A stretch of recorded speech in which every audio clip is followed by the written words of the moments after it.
लेकिन कुछ सवाल ऐसे हैं जो बहुत टफ हैं, लेकिन आपके उत्तर एकदम एक्यूरेट हैं। तो इससे एक संदेह लोगों में पैदा हो रहा है जो सोशल मीडिया पर अलग अलग दावे कर रहे हैं। इस पर क्या कहेंगे आप?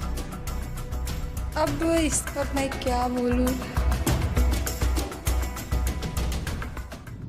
मध्य प्रदेश पटवारी भर्ती परीक्षा में जो कथित तौर पर एक स्कैम की बात चल रही है और कहा जा रहा है कि एक ही कॉलेज से 7 स्टूडेंट हैं जो टॉप 10 में हैं, उनमें जो NRI कॉलेज ग्वालियर का है वहाँ से 7 बच्चे आए हैं।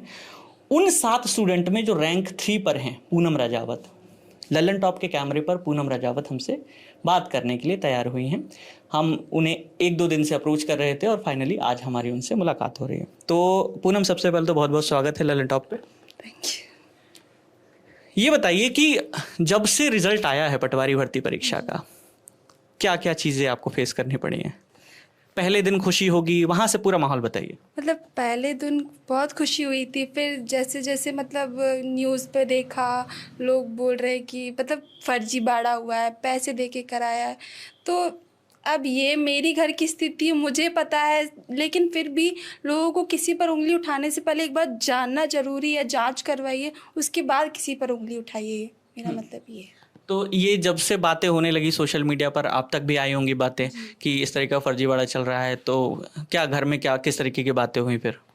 घर में किस तरीके की टेंशन वाला माहौल कि मतलब एक इतनी मेहनत से परीक्षा दी और मतलब तैयारी की इतनी, मतलब 2 साल मैं ही मेरी मम्मा के साथ जाती हूँ हॉस्पिटल वगैरह।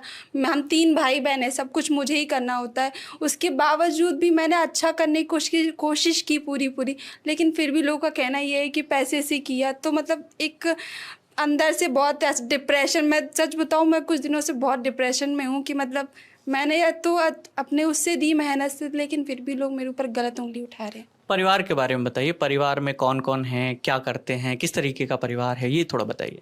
मैं एक मिडिल क्लास फैमिली से हूँ। मतलब मैं हूँ, मेरे मम्मी हैं, हम लोग 5 हैं। मतलब मेरे दादाजी भी वो घर के बगल में रहते हैं, मतलब किराए से रहते हैं।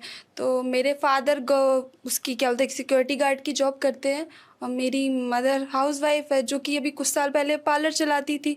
तो अब उनकी बीमारी की वजह से वो बंद है। क्या बीमारी है मम्मी को? मम्मा को कैंसर है। अच्छा, और घर में आप सबसे बड़ी हैं, छोटे भाई बहन कितने हैं? मैं घर में सबसे बड़ी हूँ, मेरे एक छोटी बहन और एक छोटा भाई है। अच्छा, अब ये बताइए कि पटवारी की तैयारी आप कब से कर रही थी और कब फॉर्म भरा था? मैं 3 साल से तैयारी कर रही थी। मैंने ऑनलाइन भी बैच लिया था, विनर्स से लिया था, और ऑफलाइन। विनर्स इंदौर? जी। अच्छा, तो वहाँ वो बताइए तैयारी कैसे रही, के कौन से ईयर में आपने तैयारी शुरू की और कब तक आपने पढ़ाई? मैंने 3 साल से तैयारी कर रही हूँ। मतलब मम्मा का हॉस्पिटल जब तक जाना ज़्यादा रहा कि मतलब ऑपरेशन वगैरह हुआ, तो तब तक मैंने ऑनलाइन किया। फिर 1-1.5 साल से मैंने ऑफलाइन क्लासेस ली है। यहाँ जो पिंटो पार्क पे है ना, दृष्टि IAS अकेडमी। अच्छा। ओम सर की। अच्छा, ओम सर की दृष्टि IAS अकेडमी से आपने किया। पिंटो पार्क सब्जी मंडी के सामने। अच्छा, ये बताइए पटवारी एग्ज़ाम जो दिया जाता है, कितने सब्जेक्ट उसमें होते हैं और उनकी तैयारी कहाँ कहाँ की, कैसे की आपने? उसमें टोटल 8 सब्जेक्ट है, ये सब सभी को पता है। नाम थोड़े से मैं जानना चाह रहा हूँ, हमें नहीं पता, हमें बता दीजिए। जैसे हिंदी है, इंग्लिश है, मैनेजमेंट है, कंप्यूटर है, GK है, मतलब जनरल नॉलेज वगैरह। जैसे कंप्यूटर सब्जेक्ट था, और भी 6 हो गए। हाँ। और दूसरा वो क्या बोलते हैं उसको यार, maths, science, English, Hindi, GS, और क्या बोलते हैं उसको कंप्यूटर, मैनेजमेंट, और और हिंदी तो मैंने बोल दिया। 7 हो गए। GS भी बोला ना। अच्छा, ठीक है। तो इसमें सबसे टफ सब्जेक्ट क्या लगा जब तैयारी हो रही थी? मेरे हिसाब से मुझे मैथ्स। और मैथ्स की तैयारी कहाँ की आपने? सब वहीं पर कराई जाती है। ऑनलाइन बैच पूरा परचेज किया था मैंने, जो विनर्स की कोचिंग का बैच था? जी। अच्छा, तो ये जो पूरी तैयारी थी उसके बाद एग्ज़ाम हुआ, कितनी तारीख को एग्ज़ाम था और किस सेंटर में था एग्ज़ाम? मेरा एग्ज़ाम 18 तारीख को था, 18 मार्च को, और जो कि NRI कॉलेज में पढ़ा था। अच्छा, कौन सी शिफ्ट में था? 2nd शिफ्ट में। अच्छा, अब आपकी आंसर शीट अब सोशल मीडिया पे घूमने लगी है जो आप एग्ज़ाम दे के आई थी।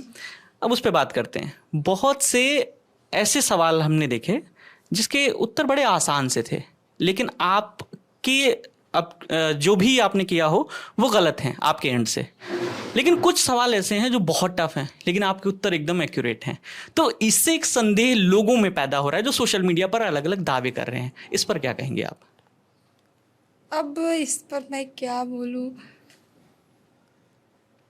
एक सवाल है, ये आप ही की शीट है।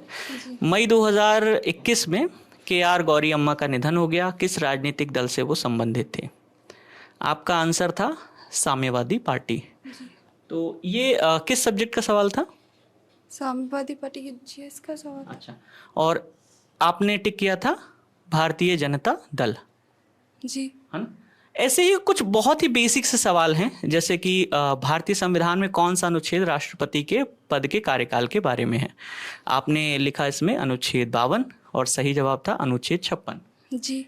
ठीक है, ये तो हो गए ऐसे सवाल जो कि अगर जो जीएस पढ़ रहा था तो उसके लिए बहुत आसान है। ऐसा जो भर्ती की तैयारी, पटवारी भर्ती परीक्षा की तैयारी कर रहे थे उन लोगों का कहना है। हम मान सकते हैं कि आपका अंदाजा इसमें गलत हो। कुछ सवाल ऐसे भी थे कि जिसमें ऑब्जेक्शन के बाद जो परीक्षा कराती है संस्था व्यापम, जिसका नाम अभी ESB हो गया है, उन्होंने उन क्वेश्चन को हटा दिया, उसके क्वेश्चन कैंसिल कर दिए क्योंकि उसमें ऑप्शन नहीं था। लेकिन जो आपने अटेम्प्ट किया उसमें वही ऑप्शन था जो उनकी कुंजी के हिसाब से सेट थे। जैसे जो गलत जवाब उन्होंने सही बताए थे उसी पर आपका टिक था, जबकि बाद में उन्होंने उन सवालों को हटा लिया गया। भैया इस बारे में मैं क्या बोल सकती हूँ, ये मेरे हिसाब से तो नहीं आंसर शीट आई है ना। मतलब ये तो आपने जो लिखा होगा, मैंने जो लिखा, लेकिन आप जो बोल रहे हैं कि उनके हिसाब से था आपने दिया, ये तो मेरे हाथ में तो नहीं है ना ये भैया। हम इसको ये समझना चाह रहे हैं, क्या ये ऐसा तुक्का हो गया था या मतलब आपने पढ़ा था और आप डाउट में थी ये नहीं तो ये होगा, इस तरीके से जवाब दिए थे आपने? भैया इस बारे में भी मैं क्या बोलूँ, आपने कहा कि मतलब उन लोगों के हिसाब से, मतलब जो आपने दिया उनके हिसाब से वो, आपने यही तो बोला ना अभी। तो भैया इस बारे में तो सरकार ही आपको जवाब दे सकती, मैं तो मतलब जो एग्ज़ाम कराता है। जैसे उदाहरण के तौर पे मैं एक बहुत बेसिक सा सवाल कहता हूँ जिसका जवाब आपको पता ही है कि मध्य प्रदेश की राजधानी क्या है? क्या है? दिल्ली। मध्य प्रदेश की राजधानी। अच्छा मध्य, मैंने कोई बात, आराम से। हाँ? मध्य प्रदेश की राजधानी भोपाल। भोपाल। अब आपके पास ऑप्शन आते हैं 4। उदाहरण के तौर पे मानते हैं ग्वालियर, इंदौर, जबलपुर, उज्जैन। ठीक है, और आप इसमें से सेलेक्ट कर देती हैं ग्वालियर। और बाय डिफ़ॉल्ट जो एग्ज़ाम कराती है संस्था, उनकी जो शीट होती है, आंसर शीट होती है, उसमें भी सही जवाब है ग्वालियर। ठीक है, लेकिन असली जवाब तो भोपाल है जो कि शीट में नहीं है। उसके बाद क्या होता है कि स्टूडेंट ऑब्जेक्शन लेते हैं कि भाई ये तो जवाब ही गलत था, लेकिन आपने चूंकि ग्वालियर भर दिया था और उनकी लिस्ट में भी ग्वालियर ही सही था, जबकि सही जवाब भोपाल है, लेकिन भोपाल उस पूरे आंसर शीट में कहीं से कहीं तक नहीं था। तो ऐसी परिस्थिति में जो चीज़ें होती हैं वो यहाँ पर कुछ जगह देखने को मिली हैं जो बड़े आसान से। ये इसका जवाब मैं आपको दूंगी कि मतलब जो एग्ज़ाम कराता वो आप देंगे? तो आप इस पे ऑब्जेक्शन लगा सकती थी, अटेम्प्ट नहीं कर सकती थी, जो भी तमाम चीज़ें थी। और भी एक आध अगर हम कुछ पॉइंट्स की बात करें जो लोगों का कहना है कि अभी तक आपने किसी से बात नहीं की, आपने अपना पक्ष नहीं रखा, इस पे क्या कहेंगे? भैया सच बताऊं तो मैं एक नॉर्मल फैमिली से हूँ। मतलब हम लोगों में ये सोशल मीडिया वगैरह मतलब कम मतलब वो करते हैं, इस मतलब लड़कियों को हमारे यहाँ थोड़ा वो किया जाता है, तो इसी वजह से आप कह सकते हो। और एक मेरे अंदर जो हेजिटेशन मतलब है तो वो भी आप कह सकते हैं। अच्छा, इससे पहले कोई आपने ये कॉम्पिटिटिव एग्ज़ाम दिया था? जी। कौन कौन से दिए थे, थोड़ा विस्तार से बताइए। मैंने बैंक का एग्ज़ाम दिया था और इससे पहले अभी क्या बोलते हैं उसका भी दिया है, SSC नहीं, SSC नहीं, MTS का। अच्छा जी। तो ये इसमें कुछ सफलता मिली आपको इन दोनों एग्जाम में किसी स्तर पे? हाँ, एक में वेटिंग आया था, उसके बाद फिर नहीं हुआ। किस में आया था वेटिंग? SSC MTS में। अच्छा, तो तैयारियां कब से चल रही हैं आपकी कॉम्पिटिटिव एग्जाम की? आपको 3 साल से। अच्छा, और बाकी क्या वो कह रहे हैं वेटिंग नहीं मिलती है उसमें? तो भैया मुझे नहीं पता है। आपको वेटिंग आई है फिर? आप बता रही ना वेटिंग में आया है आपका। हाँ मतलब दिखा रहे थे, वेटिंग ही दिखा रहे थे। एसएससी वेटिंग कभी देता ही नहीं है। बैंक का दिया था ना। बैंक का अच्छा, आपका एकेडमिक बैकग्राउंड क्या है? मतलब पीछे पढ़ाई क्या क्या की है 12वीं के बाद? मैंने 12th के बाद कॉमर्स लिया था, उसके बाद फिर मैंने बीकॉम किया है। और अभी कहाँ कहाँ से पढ़ाई की, वो थोड़ा विस्तार से बताइए। मैंने 12th क्या सनराइज पब्लिक स्कूल से की है, जो कि हमारे पास में ही है। और उसके बाद फिर मैंने बीकॉम बीआरजी गर्ल्स कॉलेज से किया है और एमकॉम भी बीआरजी गर्ल्स कॉलेज से किया। ठीक है, अभी हम ना, आपने जो आंसर दिए हैं उसमें से हम आपसे 2-3 बातें पूछें, क्या आप अभी जवाब देने की स्थिति में हैं? सच बोलूँ तो नहीं, मैं बहुत नर्वस हो रही हूँ। अच्छा, मतलब कुछ बेसिक से सवाल जो मतलब जो भी बच्चा तैयारी करता है वो उसके जवाब दे ही देगा। आप कहिए, आप हाँ कहेंगे तो हम आपसे वो सवाल करेंगे। सॉरी भैया, क्योंकि मैं मतलब उसे अभी मतलब एक होता है ना, कल से थोड़ा सा मतलब डिप्रेस हूँ कि मतलब नहीं हो पाएगा मुझसे। अच्छा, कोई भी बेसिक से सवाल, जैसे आपने तो लंबे वक्त से तैयारी की है, हम मान लेते हैं बहुत ही बेसिक से सवाल हैं, हिंदी से जुड़े, अंग्रेजी से जुड़े या जीएस से जुड़े, क्या ऐसे सवाल के आप जवाब देना चाहेंगे? 2-3 सवाल मैं दे सकती हूँ, लेकिन भैया अभी आप आप मेरी स्थिति समझ नहीं रहे हैं। अच्छा, आप ट्राई नहीं करोगी तो अपना ठीक है। साइड है ना, उसको कंट्रोल करो। अब ये बताइए कि एक बात चल रही है पूरे सोशल मीडिया पे कि 15 लाख दीजिए और पटवारी लीजिए, क्या कहेंगे? तो जिनको लगता है कि 15 लाख दीजिए, जिसने दिए हैं उनका एक बार फैमिली बैकग्राउंड आप चेक तो करवाइए, जांच करवाइए, उसके बाद पे किसी पर उंगली उठाइए कि 15 लाख दिए, 18 लाख दिए, 20 लाख दिए। अच्छा, आपको लग रहा है कि इस पटवारी भर्ती परीक्षा में कुछ फर्जीवाड़ा हुआ है? आपने तो एग्जाम दिया है और आपसे ऊपर 2 लोग हैं, रिंकू सिंह गुर्जर हैं और पूजा शर्मा हैं, 2 लोग हैं। आपको ऐसा लग रहा है कि कहीं ना कहीं कुछ फर्जीवाड़ा हुआ है? कुछ लोग ऐसे हैं जिनकी वजह से आप जैसा दावा कर रहे हैं कि आप जैसे लोगों को परेशान होना पड़ रहा है? भैया इस बारे में मैं किसी के बारे में जाने बिना किसी को जज मैं नहीं करती। हम जानने की बात नहीं कर रहे, हम ये कह रहे हैं आपसे कि आपको क्या ऐसा कुछ लग रहा है, क्योंकि पूरे प्रदेश में माहौल बना हुआ है, कि आपको लग रहा है पटवारी भर्ती परीक्षा में कोई घोटाला हुआ है वाकई में? भैया सर मतलब मेरा बोलना सरकार पर हो भी सकता है, मैं इस बारे में क्योंकि बहुत से स्टूडेंट ऐसा क्लेम कर रहे हैं, राजनीतिक पार्टियां भी करें, मुख्यमंत्री ने भी कहा है।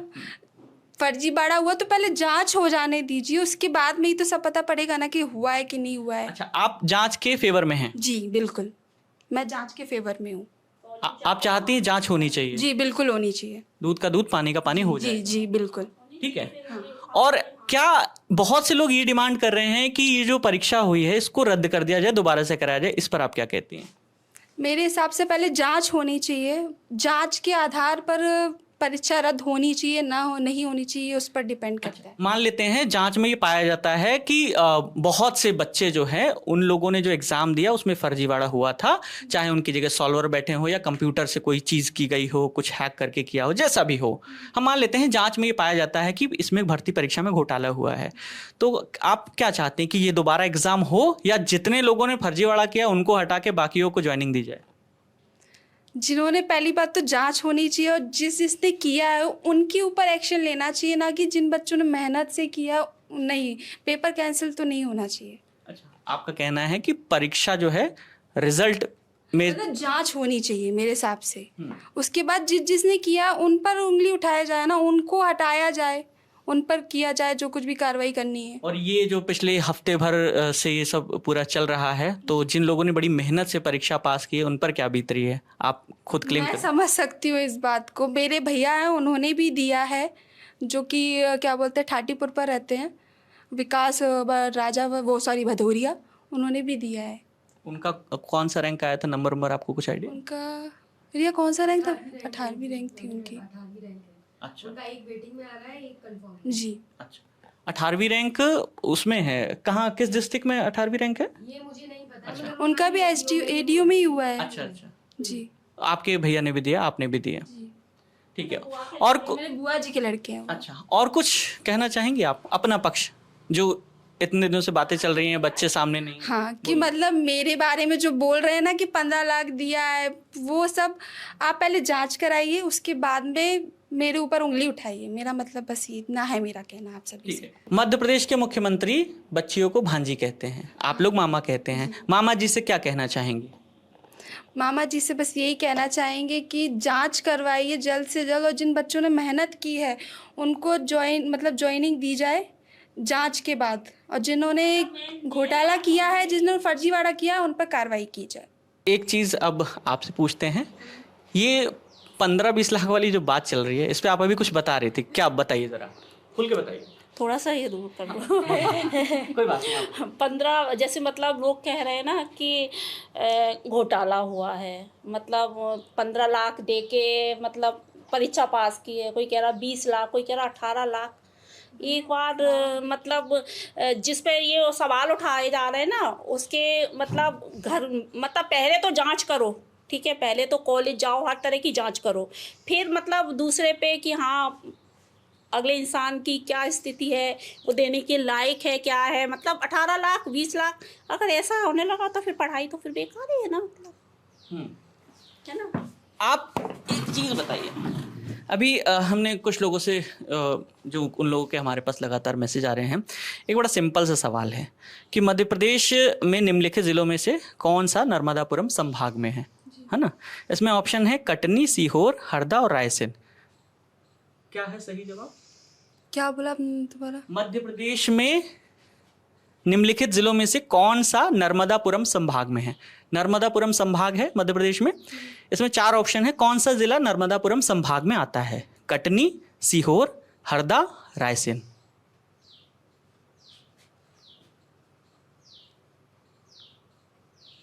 भैया मैंने आपसे बोला था ना। आप एक बार ट्राई कीजिए, सोचिए जी, थोड़ा सोचिए। आपको पता है मध्य प्रदेश में कितने संभाग हैं? जी भैया, मध्य प्रदेश में कितने जिले हैं, कितने संभाग हैं? भैया आप ऐसे सवाल कर रहे हो मुझे। अरे ये तो ये एक बात नहीं, एक बात बताइए, बहुत बेसिक सी चीज़ है। मध्य प्रदेश के मुख्यमंत्री कौन है? शिवराज सिंह चौहान। मध्य प्रदेश में जिले कितने हैं? मध्य प्रदेश में भैया थोड़ा रुक के करें। कोई बात नहीं। तो ये थी पूनम राजावत, जो कि मध्य प्रदेश पटवारी भर्ती परीक्षा में इनका 3rd रैंक आया है, और इनका साफ तौर पे कहना है कि जो भी इसमें दोषी पाया जाता है उसका पता तभी चलेगा। जांच के लिए पूरी तरीके से तैयार हैं, और इनका कहना है कि जो लोग जांच में दोषी पाए जाते हैं उनको हटाकर बाकी लोगों को ज्वाइनिंग दी जाए। कैमरे के पीछे हमारे साथी पंकज हैं, मेरा नाम विकास वर्मा है। देखते रहिए दी ललन टॉप। शुक्रिया।